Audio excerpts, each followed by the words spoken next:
Hi, this is Lily Cotilla.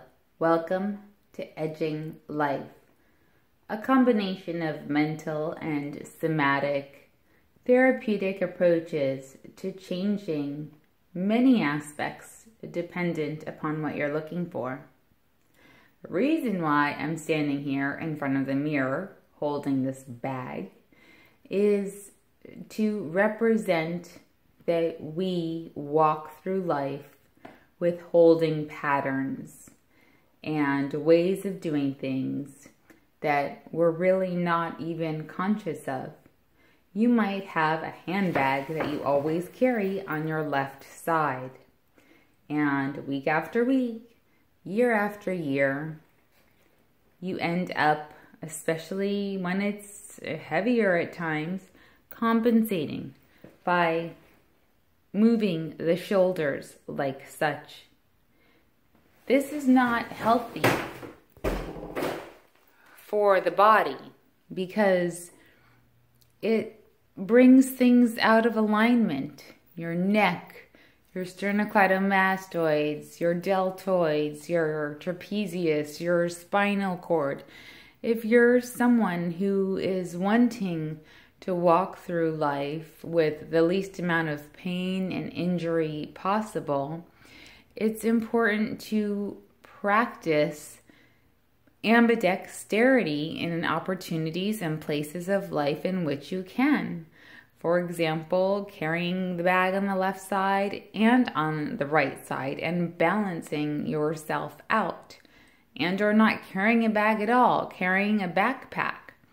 If you're carrying a backpack, noticing if you're leaning forward or backward and your pelvis is thrust forward, to just being aware of your holding patterns.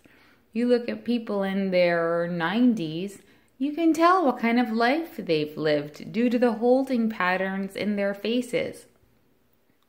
Do they have these wrinkles set in like they're always angry? Do they have smile lines like they've lived most of their years in happy states? Or are they worried and they have this like eye look over them because of the year after year of the holding patterns in the face? Now that isn't as consequential in terms of pain or movement through life. It's just a teller of personality and focus. But pay attention to the way you hold and carry yourself, especially if you are having like lumbar pain in your back. Think about the way you sit when you're driving. You want to be engaging your core muscles constantly. It's easy to forget because we're just sitting there driving and you don't consciously think, time to engage my core muscles, but set a method for yourself, whether it's a yellow piece of sticker tape on the steering wheel or, I don't know, something on the chair before you sit down. Something to remind yourself that it's important to keep your core abdominal muscles contracted and sitting in the upright position while you're driving, such that your back has the optimal support in order to avoid pain. There's ways in which we walk. You might walk, a little bit pigeon-toed, or you might walk a little bit such that your hips are uneven, favoring one side over the other for whatever reason. Maybe due to an injury, maybe just due to habit. Look at yourself in the mirror and with the example of carrying the bag, and these are just a few examples, there are many different holding patterns, but take a moment and look at yourself in the mirror and see if you're balanced, if your hips are balanced, if your shoulders are balanced, if your neck has a tendency to be held to one side because you're used to holding the phone on it. Because even when the phone's not there, your head gets habituated and you hold it to the side like this. And then you wonder why you have certain pains that you have. So Look in the mirror. Excuse me. As I choke. And notice your body pattern. And then make the correction such that it's even in the hips, contracting the abs. Take a few steps if you like and notice your foot pattern and adjust such that your symmetry is balanced. Because when you walk through life, you don't know if your symmetry is balanced or not.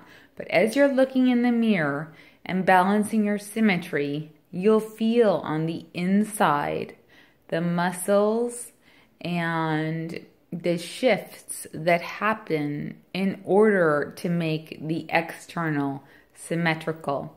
So when you're not looking in front of the mirror, which most of us, 99.9% of the time, are not, and we're walking through life, you have this internal mapping system of sensation, of feeling, such that, you're walking down the street and all of a sudden you remember, oh, let me think about, is my posture symmetrical?